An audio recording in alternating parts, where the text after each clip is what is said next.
he, the former president, will be remembered for different policies to revive the economy, the judiciary, electoral reforms, among others.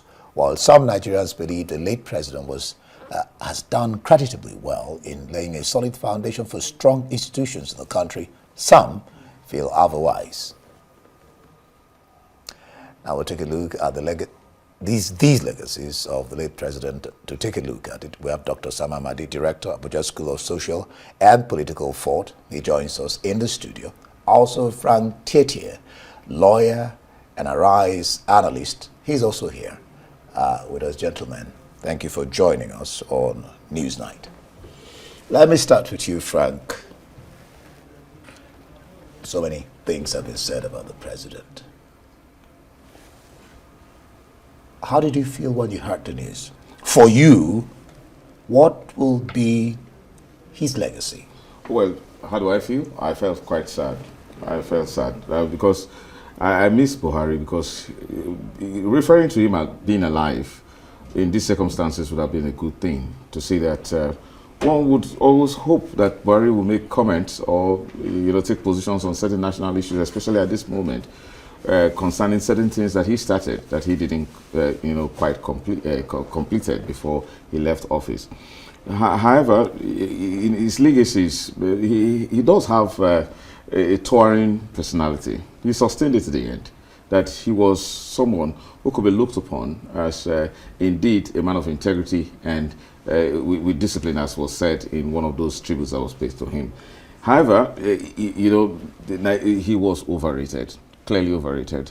His body language didn't last quite long as a means of sending the right kind of message to his ministers and then to the entire Nigerian populace. Many people soon quickly found out that it became business as usual under Buhari.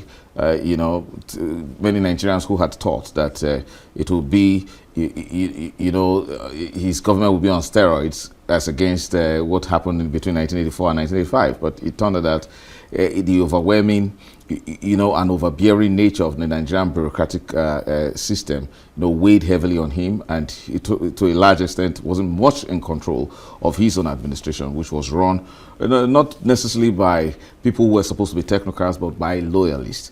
If we look back at President Buhari's tenure, it was more of a litany of missed opportunities. The things he would have done to unite the country, things he would have done to to show that this is a Nigerian working for a Nigerian interest. But you can't take away certain things that he started. Whether, first with the massive number of loans that he, borrowed. He took monies that he borrowed for development in Nigeria. We haven't seen much of that, come into play. But you see, there are certain projects that he started. Look at the Nigerian railway system that he revamped under his administration. Things that all previous administrations, couldn't do anything much about. Look at the way he was postured to improving the economy of northern Nigeria in piping gas to the AKK project to the north. These are certain very bold, projects that he started and which are still being continued. However, many Nigerians have so much mixed feelings about him. Whether I like it or not, the tone in the polity right now is that of sadness, because they would have wished that the man is there to look back and say, look, he would have had the opportunity to look at President Tinubu's administration and did say and smile to say, look, didn't you know I did better in all these things? Yep. After all, because it appears that suffering was quite less under Buhari than we see now. So,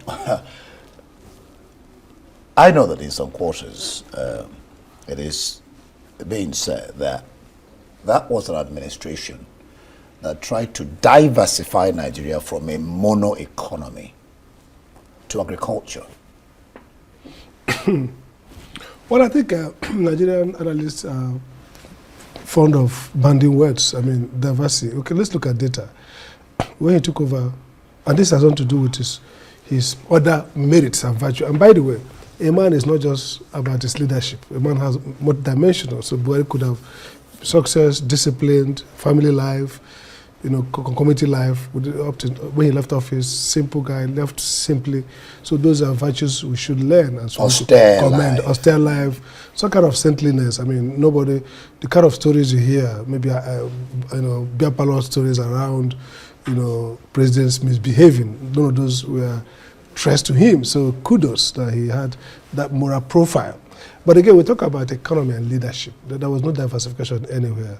Look, if you look at the percentage of contribution of oil to GDP before he came in 2014, Nigeria Jonathan did a fabulous job with the Nollywood, and part of the Nigeria becoming the leading economy under Jonathan 2014 was an account of earnings from service sector, especially the telecom and digital and Nollywood entertainment. So we didn't quite see that diversification. Agriculture, don't forget, the traditional kind of revolutionized agriculture with a value chain approach, which perhaps gave him the job he now holds he held at the African Development Bank. And then we saw the so-called agricultural revolution, which ended up with the scary image of those rice pyramids that they were on display to run up to 2023 election, and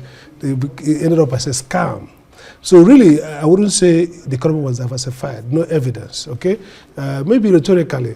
I think what Buhari did, maybe, was actually the reverse. Look at what happened with the custom and the closing of borders. So some of the policies were autarky, which is the theory in economics, around government control. Wasn't that when he said that we should produce our own food, eat our own food? But then you see, so we can save, have FDI, correct. But producing our own food does not mean you just close the borders. Except you're going to do that, and also the idea of closing the border, or if you're going to do export promotion like the East Asians did, you're going to focus on improving productivity of agriculture. I didn't see that much. If you look at the volume, in terms of volume growth, if you look at export value, under Buhari, they didn't do better than under Jonathan or under Obasanjo. So in a sense, that's not his legacy. I think his legacy, some of the key projects, like you mentioned rail, which probably was started but never went that far. Under him, we saw the coaches, okay? You can talk about the second Niger Bridge, which was a project that Jonathan did. Some would argue maybe 30, 40, 50, we don't know exactly, but under Buhari, and then Sovereign Wealth Fund. Was like the young man put in a lot of work, and we have the second Niger Bridge ready. Okay. So we can say that project-wise, but again, the problem of the defining leadership, there are certain things that happen under your leadership. That does not necessarily mean you are successful. They just happen stars based on things happen. So that's okay. Well, Frank, you touched upon an issue. Let's look at that trend. Again, the talk in some quarters is that yes, the man was a man of integrity, accountability, but that his trust quotient led people under his administration to take him for a ride and disappoint him. I don't know whether you agree with that. Oh, definitely. I fully agree with that. So you see, it's often said that a difficult situation doesn't really require good people to come and provide solutions. So you don't need to be a good guy, a man of integrity, to come and run a bad situation like we had in Nigeria. So because of that, it was easy to put him in a box and to also manipulate him, and also to also mismanage him by stifling him in terms of his access to information. Even though it was said, I recall reading one interview by Rotimi Amechi at that time, who was venerating the fact that the President Muhammadu Buhari at that time, was an avid reader of Nigerian newspaper. And that he was making a particular reference to the fact that he called Rotimi Amechi and said, look, somebody was reporting in the newspaper that the price of yam has gone up, that Buhari was responsible, and that Buhari had to call Rotimi Amechi and say, could you please, Amechi, come and see, how am I responsible for the price of yam that has gone up in the market? That kind of thing. So the thing, it was a good thing that it attempted to get in touch with the life of every ordinary Nigerians. But it was very bad that all of those good intentions, many of those things he started, really didn't quite turn out to something that perhaps he didn't even know what the final expectations were. But again, looking back, there are so many things you can't take away from him. This is, the reforms in the petroleum sector.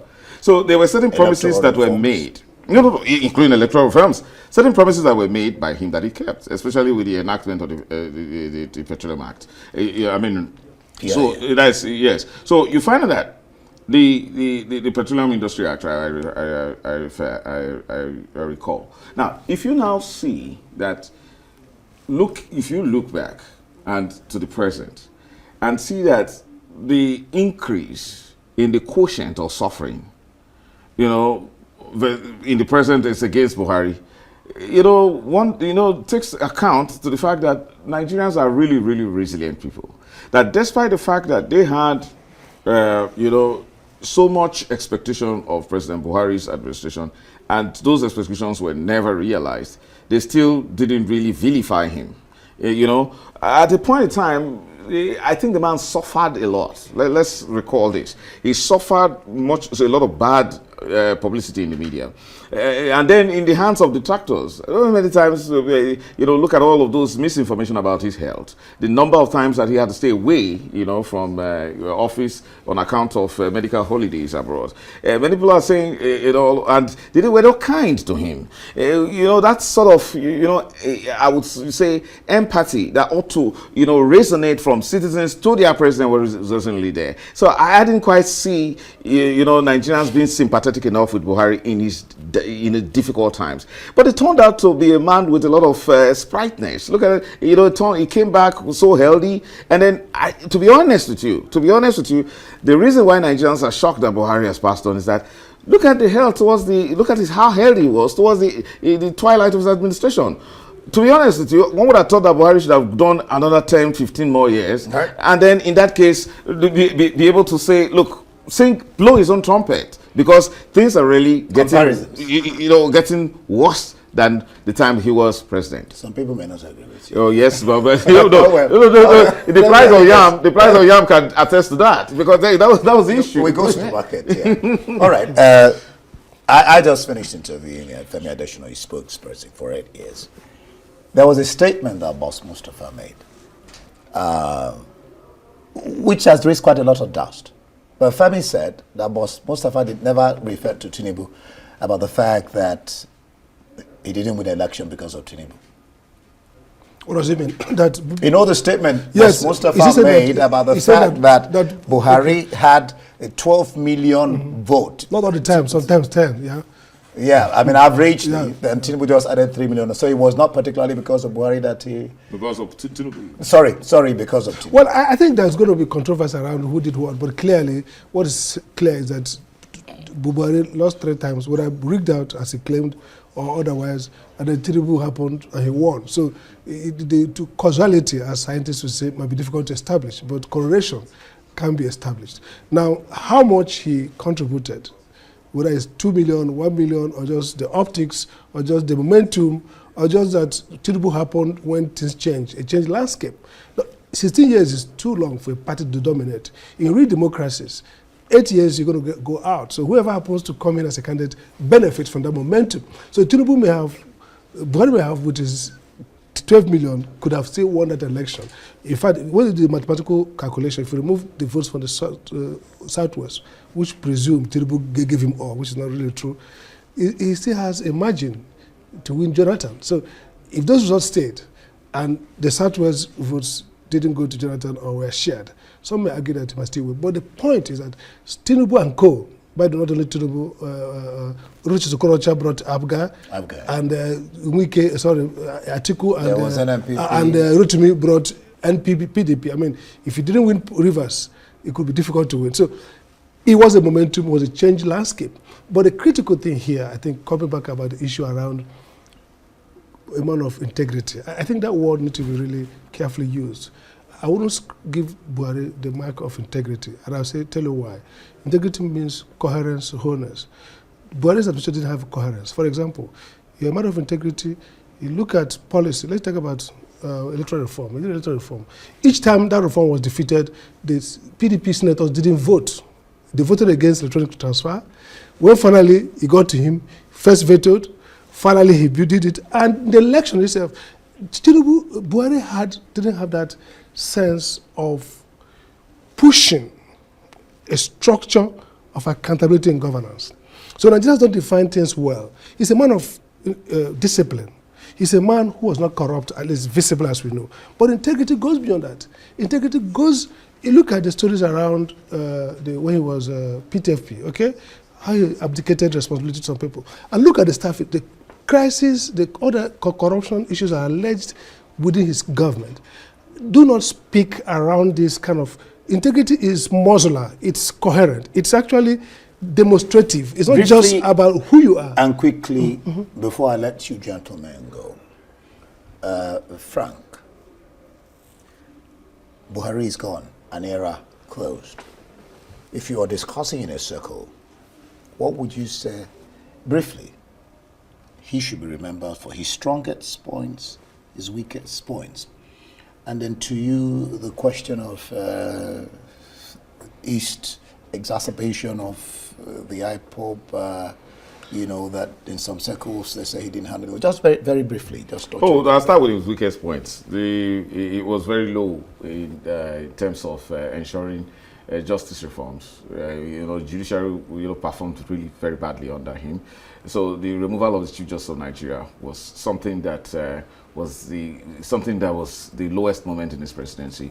The Chief Justice, removing his Chief Justice with an ex parte application by one ordinary fellow who appeared before not a court, a quasi-judicial body like CCT, Code of Conduct Tribunal, was really bad.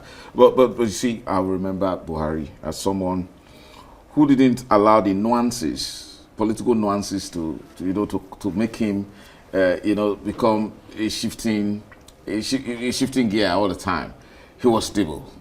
He was unmoved several times. That's good for a presidency, but it turned out to be not too good, in certain situations. But a president should have that kind of equanimity and stability to be able to provide the leadership a country be on top requires. of things, yes. as it and were. Buhari had it. Okay, and then, like I asked, just briefly, and then, let's go. Yeah, he talked about the Southeast issue, and clearly, like I said, again, when people talk about integrity, judiciary, no person of integrity will allow a Chief Justice to be removed ex parte by a low-level bureaucrat. that's the definition of total lawlessness and a lack of integrity. But again, the Southeast issue was not, Buhari didn't create it. Buhari didn't create the crisis. The Biafra agitation has been there. The only thing I think Buhari did was that, typical of Buhari, he did not engage it in a way to either with firepower to say crush, okay?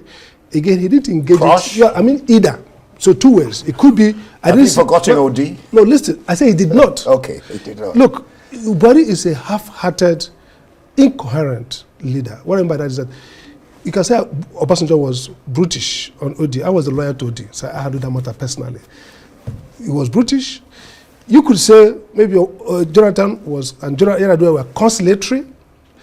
Buhari was not conciliatory. His rhetoric, his disposition, fueled agitation and asserted. But at the same time, even with the so-called Cobra, Igweke dance, and all those military, it wasn't like a clear sense in which you really want to take out. Neither hot nor cold. I'll leave it there. Half-hearted. Dr. Sam Amadi, yeah. and Frank Tietie for being on the program. Of course, he just passed on. I'm sure his talk is going to go on for quite a long time. Yeah. Any way you want to look at it, Buhari. But he had a dignity, like I said, the equanimity and the stability, and of course, defeating incumbent is a history. I don't think we've had any political figure like him in Northern Nigeria. All right. We'll leave it there. Frank Tietie, we could talk about the late president, and Dr. Sam Amadi for being on News 9. Thank you, gentlemen. Thank you.